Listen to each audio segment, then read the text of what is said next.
the history of Kenya Air Force. It is officially recognized that the Kenya Air Force started in 1964. But it started a bit earlier than that. You go to Google, it says Kenya Air Force started in 1964. You go to the Ministry of Defense, you will be told Kenya Air Force started in 1964. But Kenya Air Force started a bit earlier. Let us start in 1961. KHWATENGE won the elections. They were called upon to form the government. KHWATENGE refused to form the government.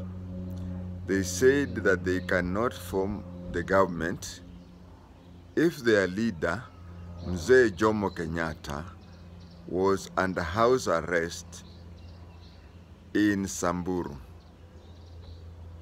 Maralal. So the colonial government turned to KHWATENGE. They asked KHWATENGE to form the government. KHWATENGE, through Ronald Gideon Ngala, better known as Ronald Ngala, formed the government. So, when Ronald Ngala formed the government, he was the chief minister of the colony of Kenya, under the Queen, who was represented by a governor. Elections, Jomo Kenyatta was released in 1961. New elections were held. KHWATENGE won. When KHWATENGE won the elections, Jomo Kenyatta became the chief minister. Then on 1st June, 1963, being a chief minister was a puppet, but renaming the seat and calling it Prime Minister came with some teeth in it. That is why we celebrate 1st June as Madaraka Day. So on Madaraka Day 1963, Mzee Jomo Kenyatta became the Prime Minister of the colony of Kenya, where he was the Prime Minister. Immediately he was that, an idea came to him that Kenya needed an air force. And he was the Prime Minister of the colony of Kenya. Who was the Commander-in-Chief? The Commander-in-Chief was the monarch. And anything to do with the military anywhere in the world, then and now, the Commander-in-Chief has to be in the picture and the Commander-in-Chief has to approve. Later on, 6 months later, on 12th December 1963, Kenya attained independence. When Kenya attained independence, you see, we had Madaraka, but we were not independent. So Kenya became a state. You know, Kenya changed hands 3 times. At first, it was Kenya colony, and the Queen was the head of state, and Jomo Kenyatta was the Prime Minister. That was for 6 months. Now, in 1963, December 12th, Kenya became an independent state. Being an independent state meant we were like what Australia is now, what Jamaica is now, what Barbados is now, what New Zealand is now, is that we were an independent country, but the Queen was the monarch. Now, we had our own flag, nyekundu, nyeusi, kijani kibichi, mistari ya white hapo. That is when we had it on December 12th. But the Queen was the head of state and the commander-in-chief. 1963, Jomo Kenyatta now started planning something. He felt that to have an air force, you have to have any branch.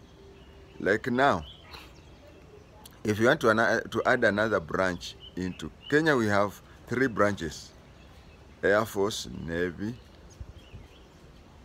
and the Army. In the US, they have 5. That is why it's called Pentagon. Now, if you want to start a 4th or 5th, or even, the commander-in-chief has to be in the picture, and the commander-in-chief had to accept. Jomo Kenyatta found that it would be a problem doing so. What did he do? He tricked the Queen and said that I want to start a police air wing. That one did not, it only needed her knowledge, but not her permission. But anything that has to do with military, the commander-in-chief has to be properly briefed, and he has to properly accept it. So they took what do you call, a syndicate of military of pilots, cadet pilots. There was Duncan was it Ondegwa or somebody? There was Omondi and others. They were taken to Kiganjo to train as police pilots. When they were taken to Kiganjo, if you happened to have joined the police, or if you go to Kiganjo on any other visit and you found yourself inside Kiganjo Police College, there are some rooms that are called Junior Training Wing. Then there is a field there, parade field there. Then there is a dais there. Between the dais and the gate, there are classrooms, offices, not classrooms, offices, that during my time used to be occupied by Chief Drill Instructor. They are called CDI officers. Among those CDI officers is where we had classrooms. And during my time when I was a recruit, and even the last time I had a training there in the senior training wing, there was a classroom there which was set aside specifically as a museum to show that the airmen used to train there.